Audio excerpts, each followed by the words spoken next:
everybody, and welcome back to the week that was. My name is Jude Newcomb. This is episode number 40. Happy New Year's to everybody out there. Thought it would be a fun, different thing to do in today's episode, where normally I recap the last week's, businesses and dealings that the team has done and things that we're working on. But this week we're gonna do an interview with none other than the CEO of Metrix. And I thought, since this is episode 40 of the show, we'd get a couple guys on that are in their 40s. And that, is not by design, it's just by chance. But with that being said, let me welcome in Trent. There you go. Hey, Trent, how you doing? Morning. I'm going well. I'm glad I'm in my fees. Otherwise, I'd have to wait till next week. Yeah. So I was talking to you beforehand, and we'll see how your internet connection goes, because you're out, you're over in the Philippines, and sometimes the Wi-Fi can be a little choppy, but we'll do our best. And I just had some questions that I wanted to go over with you for this week's episode, if that's good with you. Yeah. Cool. So the first thing was kind of looking back on 2021. I was just kind of curious, like, what were some good things that you thought the Metrix team accomplished last year? Yeah, good question. What a year. I mean, take Metrix away from 2021 and just look at just the world, what happened in the world in 2021. I mean, it wasn't that much better than 2020 as far as all the diseases and COVID and everything else. But we had our own struggles with some of our partners bringing in, like, due to the COVID situation and what have you. But as a team, I think we did well. We pushed on. We brought on our new developers, Squiddy Cuz and Sexy, and that took a huge workload off Nibbles, who was basically just trying to keep our chain moving forward, and rather than doing updates and really propelling us forward development, we're continually fixing issues. So as the result of that is we've got all these great new products, we've got these great new services, we've got wrapped metrics, and at the time I must admit myself, I didn't actually fully understand how far wrapped metrics could take us as a team. But having all these liquidity pools now, having all these extra options, having these different pairings, allowing all these different ways and different communities to now partner Metrix, it's just fantastic. That's led into the testnet now of Metroverse. That's brought on the first NFT game that's on Metroverse, Ben Pyro Bets, which no doubt you might want to actually talk about. But I mean, we certainly covered a lot. We've got another community developer, Crypto Market Spy, that put the Metrix forces together. I mean, we've just achieved so much as a small team over the year. There's still a lot of things we want to achieve. There's still things that we didn't achieve last year that are on the list that we want to achieve, but that they've started. So I think we're going down the right path. We're always looking for more community developers to jump on board. I think one of the biggest things for this year is we want to do a lot more development, but no doubt we'll talk about that as well. Yeah, for sure. Before we get into the future, you were talking about a lot of the good things that have been accomplished over the past year, even with the world that we live in and some of the delays that causes production and development. But what were some of the things that you look back on in 2021 and you're just like, man, I wish that went just a little bit differently, or a little bit better, or more smoothly, or happened at all? Where do I start? I mean, seriously, where do I start? I work off the old-fashioned notepad. There it is. And I have pages and pages and pages of stuff that I'm still looking at from last year. That, I mean, we had when I say we, a casino deal from 2020, and it was all signed off and it was just about done. They wanted to wait through the Christmas period. So 2021, we're about to launch Metrix as a payment system on a live casino worldwide, which would have had our daily volume just skyrocketing. And Yeah. that casino lost its license a few days before we went live. Hmm. I mean, so Of there course, is right? still deals in I know, of course. I mean, there's still deals in the process. I've got quite a few that I'm working on along those lines at the moment, as well as bringing iOS and Android devices where, you know, you can use it for gaming and so forth as a payment system and as a major sponsor. And the next step is that we're looking at bringing it onto our own blockchain, and it might be going down the NFT path. It'll be a Metroverse, the whole thing, you know. So that's been going on since 2020, and it's still not finalised. And that's probably the biggest example. And as a use case for daily volume, I mean, we'd be talking tens of millions of dollars on a daily basis without even trying. So that was the biggest disappointment, and it's an ongoing disappointment. But I'm determined to make that one work, and that's part of our partnership with CoinsPay. So we're actually looking at different partnerships along that line as well to bring that one to fruition. But there's just so many other deals. I can't talk specifically about those deals because they're still in progress. There's probably another, I'd say at least 9 deals off the top of my head that are either Italy-based or definitely European-based that should come into fruition this year. We've already announced some of those deals, but there's still others that haven't been announced that should come into fruition. But the amount of work that goes into these deals to bring them to fruition, so I'm certainly looking forward to bringing some of those to life this year and seeing Whitechart do the same. You know, so there's just a lot of work involved. Yeah, that was actually going to kind of lead me into the next question about partnerships. What makes fulfilling a partnership that is not only just in words a partnership, but actually implemented and running full steam ahead? What makes that so difficult? Okay, so within any partnership, there's really 3 parts to it. The first part is meeting, greeting, having a chat, working out what we offer, what they can offer. Is it beneficial to our community? If it's not beneficial to our community, we pretty much just got to mix through it. I was working with Mr. M last year, and we had quite a few opportunities for Wade Street gaming. And most people know I'm not into gaming. I'm not a gamer. I haven't played gaming since the Atari, and for a lot of people listening, they weren't even born when I was playing the Atari. So, but we had to put a cross through these because these people were either trying to take advantage of us, trying to take our platform from us, or it just had no benefit to the community. And if that's the case, then let's scrub it off. The second thing is once we get past that stage and we can see a benefit is putting the deal together. And we've got probably, I'd have to double check, but there's probably about 4 or 5 deals sitting there where we've done the partnership, we've announced the partnership, and now we're in the 3rd phase. And that 3rd phase is actually bringing it to life. Vendor cards is probably one of the best examples. Mm-hmm. That deal was put together back in 2019. I think we announced that in 2020. We promoted it again in 2021, and it's held up by a banking license. That's the only thing holding it up. They're dead keen to get it live. We had them on a Blockchain Chronicles. I did a meeting with the CEO, Mike Hugh, and from the first meeting I did with him, it wasn't actually published because the recording was so bad that we couldn't understand each other on the recording, although I think it was actually a better interview than the second time round. But that happens when you've got Filipino internet. And unfortunately, until he gets the bank license, that can't move forward. But everything else is done. So we've got another deal there with Coinigy and with 3 Commas. They're trading platforms. Now, we haven't used the name, I'll throw it out there, Metrix. And Metrix was the exchange that we had this massive partnership done. And it was to really bring us forward, propel us. That was our major exchange that we're going to go forward with. And it was nearly 9 months that we were waiting on Metrix. The deal itself was about 18 months long. That's how long the negotiations started to happen. Now, from that, they were already partnered with Coinigy and 3 Commas.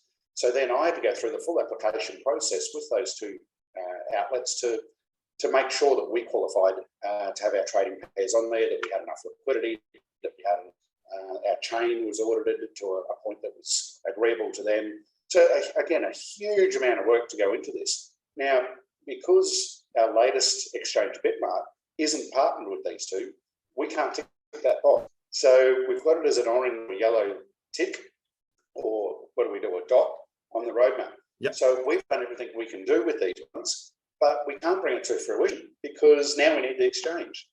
So I'm making sure our next exchange we go live with is already partnered. So then we can take that from a yellow dot to a green tick. Yep. So a lot of people don't realise how much work goes into these. Now, the Metrix saga was 18 months long. As a team, we just decided to pull it. We weren't going to wait any longer. For whatever reason, they decided to list other projects over us, and we just had to pull that. I'm very happy with Bitmart. Let's actually talk quickly about Bitmart, if that's Sure. all right. So we were going live on or before the 15th of December. I was talking to Bitmart, and I actually came to an agreement with them where we could list one of our wrapped products first. Being an ERC20 based product, it was a lot faster to bring that one to life than it was to bring a mainnet native one to life. So I thought, let's do that as a special. We'll throw that in early. And we actually got that in, I think, 2 or 3 weeks earlier, which was great. So we do some promotion around that. We had a lot more liquidity on there. It gave us full access to that major exchange. All we had to do was wrap native coin, and then we could use it. So I thought that was a great little bonus. And unfortunately, they hacked. The good news is the hack didn't cost anyone any money. They've stood up, honoured the hack. Now they're working through this. So they're doing some security upgrades, which are pretty major upgrades on their chains, on their wallets, on their functionality, on their the entire process from where you log onto their website to where you can access your wallets. Mm-hmm. Now, again, from a technical view, I can't talk about that, I don't know, but we were talking about the 15th of January that we're going to go live with our mainnet. That has been back a little bit because we can't actually list our mainnet coin until all the security upgrades are completed. So I will come back in a different video and I'll let you know where we're up to. At this stage, it's probably going to be February, worst case March, but we are aiming for February and leaning towards the first part of February for that listing. But again, it is out of our hands. We can't list until all the security updates are done. Once the updates are done, Bitmart are going to go through a full audit process just to make sure security is there. And guys, to be honest, I'd rather it was fully secure before we recommended it. So I am happy for a small delay for safety purposes for everyone. Yeah, of course. Your whole answer there was, you dropped a lot of new things, I think, to the community, especially with like naming Metrix by their name, but what I was thinking about while you were answering is the dichotomy between the amount of work that goes into something and how fast the crypto community sees things and operates itself in like the social media sphere. It takes so long for some of these developments to come to fruition, but the space itself seems to move so fast. It's just an odd kind of play off one another. And it is. And a classic example is Metroids. I mean, I'm thinking now saying, "Oh, why are you doing NFTs? There's 240 other NFTs out there." Okay, well, we actually started our NFTs 2 years ago. You know what I mean? Like, we didn't just start them. We didn't start them last week. We started 2 years ago. Yeah. We have community developers. We have our our developers that donate. Anyone else can become a developer as a community developer and work with us to speed these things up. But we don't have the budget to be paying out $200,000 for a developer. Even if we did, there is so much work that goes into developing these products that we're delivering. Yep. The great thing is, through our community developers, we've already got PyroPets, and PyroPets wasn't initiated by the Metrix team. That was done solely through the developers, and it's not owned by the Metrix team. It's a community project. The great thing is it works on our blockchain. It works on our NFT platform, and it's the first NFT operating, what would you even call it, a product, I guess, game, a product that operates on our NFT platform, which burns Metrix. So it's there to help everyone. burning the metrics, it's reducing the circulating supply, which over time is only going to increase for everyone. And the more of these sort of things that we can get operating, the better. And that's certainly what we're looking for in the coming 12 months. Yeah, I think I posted yesterday or the day before, I think we're around 45 million metrics burned now, which is, I think even like 10 or 15 million more than when you filmed the end of your review just like a week or so ago. It's amazing. And there's not that many people using the platform yet. Not many people know about it. Yeah. Metroverse is still in testnet, so it'll come onto mainnet soon. But again, we'll make sure that's correct and everything's working properly. But there's so much more development to happen. Yeah. And as that comes to the mainnet, more people will be using it, more people will see it, and then we can really start pushing it on a marketing campaign. Yeah, I'm really looking forward to Metroverse. Metroids. It's going to be a great platform, and that's the other thing that I was going to mention with the speed of the space and the time it takes to develop things. This is not just creating an NFT collection. This is creating a native platform for the Metrix network for all NFTs to live on. That's not a quick process, and it's coming along great. So absolutely. Yeah. And it also forms a hub. So we've got Metroverse, we've got MRXe, where it's a light wallet, which can connect in through Web3 for anyone that understands that more than me.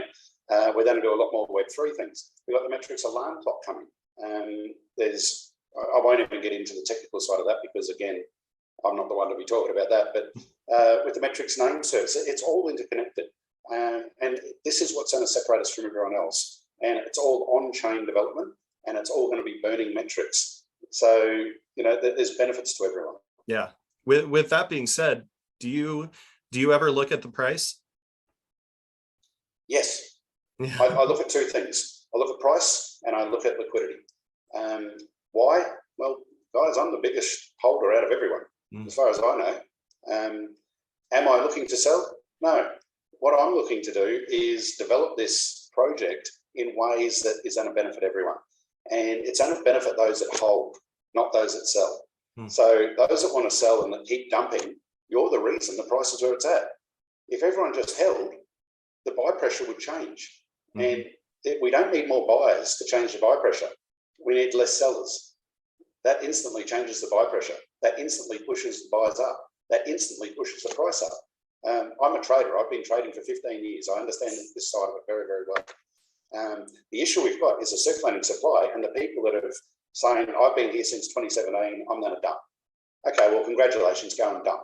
The quicker it goes from the weak hands to the strong hands, the better.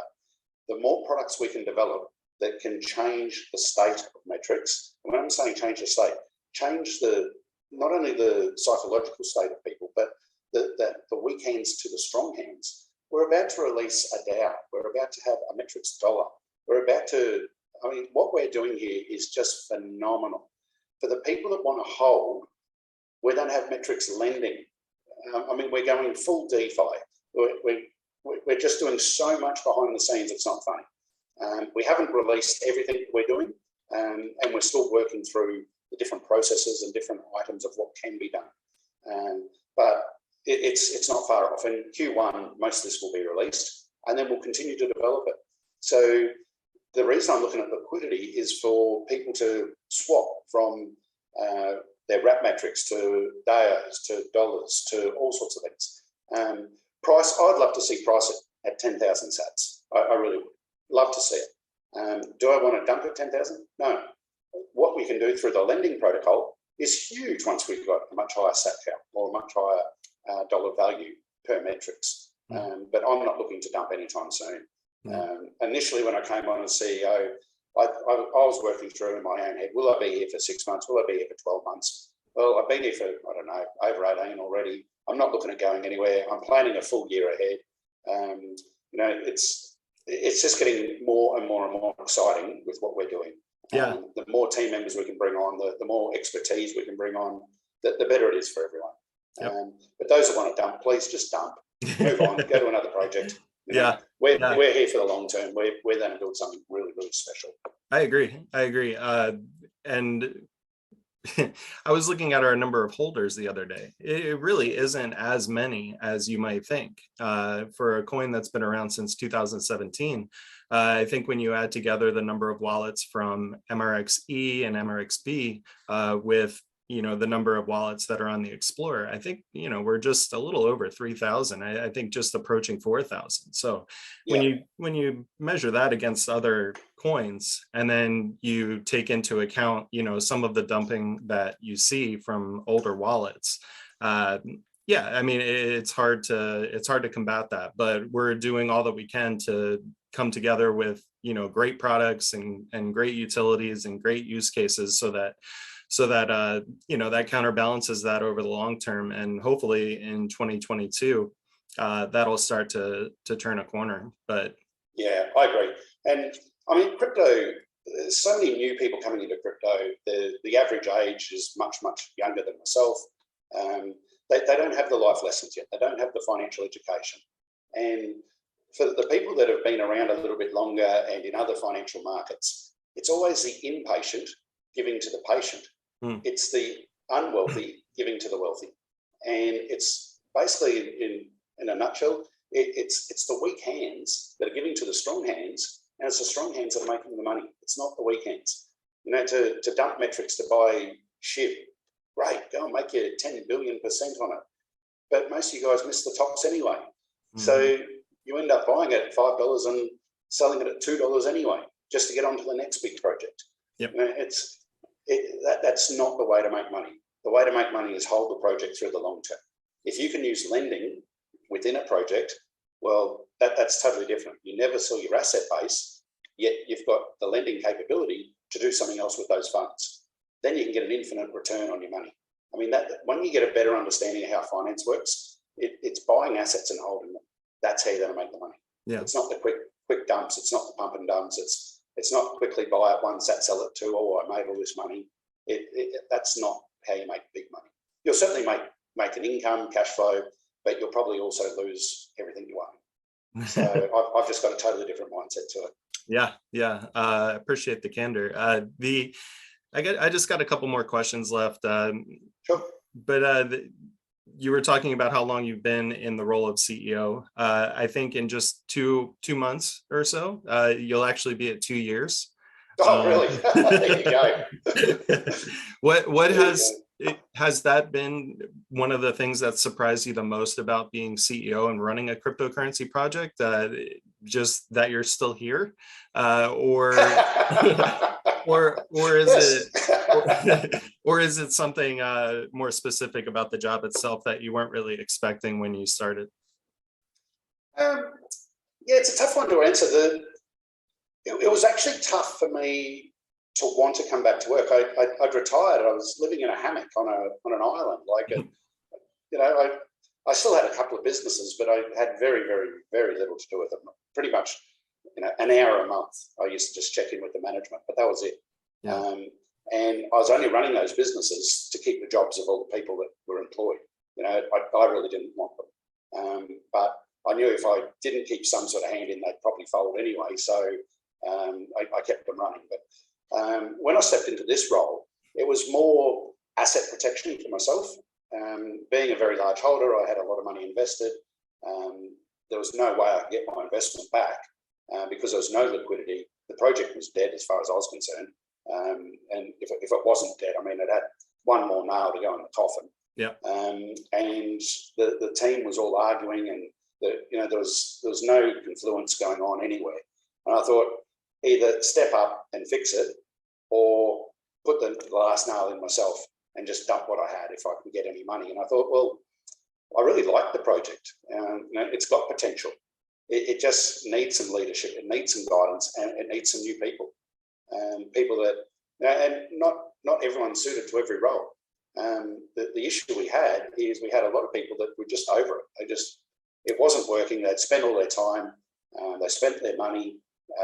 Some invested, some hadn't invested, and everyone was just tired and over it, and it wasn't going anywhere. So, I jumped on board. I came in as a business development manager. I brought a couple of partnerships on board. I did a little tweak here, a little tweak there. And then I said to Chris and the team that was left, You know, are you happy for me to take over? If you are, I'll commit to this. I'll, you know, put what I can into it, share a few skill sets, bring on some new people, and let's see where it goes. And well, as you say, nearly 2 months, and we're at 2 years. So we've certainly turned the corner. Are we where we want to be right now? In my mind, no. We're a long way from where I want to be. From a price point of view, I did want to be a lot higher. From a liquidity point of view, I want to be a lot higher. And the reason I want to be higher in both those areas is to bring on more investment, to bring on more serious investors, more serious holders, people that are going to hold this long term, people that are going to use a lot of the functions and the products that we have, and people that understand from a financial point of view that this is an absolute gold mine that we're sitting on for everyone, and not necessarily to sell, but to leverage from. So I'll stick around. Unless anyone wants to take over my role. If there's someone that wants to take over my role and commit to doing it as good, if not better job than me, then I'm happy to step down. I'm always happy to step down if someone's going to do it better than me. I've yet to see anybody on the internet actually step up and say, I actually want to do a better job than Trent. So I think you're safe. I think you're safe for now. And you're doing a great job. I don't think any of us would be here if you weren't here. So, you know, I had a couple more questions, but I think we'll just leave it at that. You know, I know you're busy and you got a busy day ahead of you, and you know, it's getting to be nighttime for me. So I'm going to go have dinner, but thank you so much, Trent, for being here today.